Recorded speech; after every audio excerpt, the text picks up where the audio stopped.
Pero sisilip na ni Pangulong Rodrigo Duterte sa BIR kung nagbabayad ng tamang buwis ang mga mayayamang negosyante. Kabilang ang mga nauna na niyang tinukoy na mga umano'y oligarch na gusto niya raw wasakin. Nakatutok si Lay Alves. Pagkatapos ng umano'y mga drug lord, pusher, addict at mga protektor, listahan naman daw ng mga big-time tax evader ang susunod na ilalabas ni Pangulong Rodrigo Duterte. I hope you guys who have not been paying your taxes, especially kayong mga mayayaman at yung mga oligarchs, kindly settle your tax cases.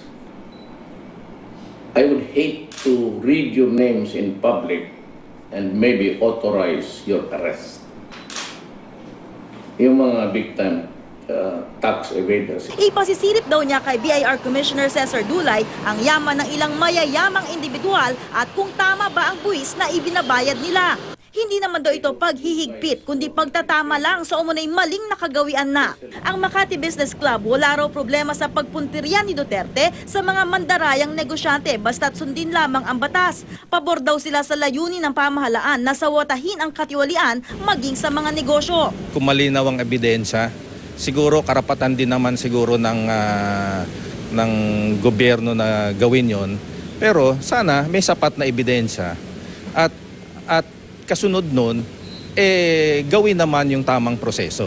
Isang negosyanteng si Roberto Ongpin sa mga naunang tinukoy ng Pangulo na anya isang oligarch na nais niyang wasakin.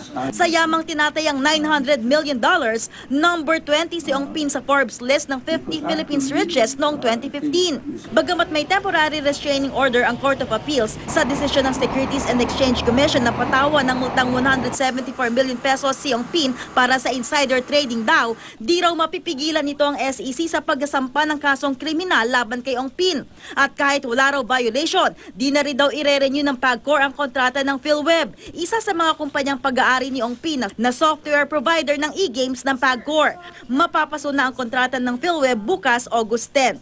Patuloy na kinukuha ng GMA News ang pahayag ni Ongpin na nagbitiw sa PhilWeb bilang chairman noong August 4 bago magbitiw ang anak nito bilang vice chairman. Isa pang umano'y oligarch na pinangalanan ni Pangulong Duterte ang businessman na si Eric Gutierrez, nakasakasama ni Mar Rojas noon sa kampanya. Pinuntirya ni Duterte ang umano'y mga paglabag ng mining company ni Gutierrez at hindi umano pagbabayad nito ng buwis para sa mga eroplanong binili ng kumpanya nito. Sa isang text message, sinabi ni Gutierrez na wala siyang itinatago at handa raw siya sa audit report na ilalabas ng pamahalaan sa kanyang mga negosyo. Alam daw niyang ino-audit ang mga kumpanya niya at umaasang lalabas sa resulta na itinayo niya ang mga negosyo niya ng may integridad. Tiniyak ni Gutierrez na sumusunod siya sa batas. Nasa panig daw siya ni Pangulong Duterte sa kampanya nito laban sa katiwalian. Lay Alves, Nakatutok, 24 Oras.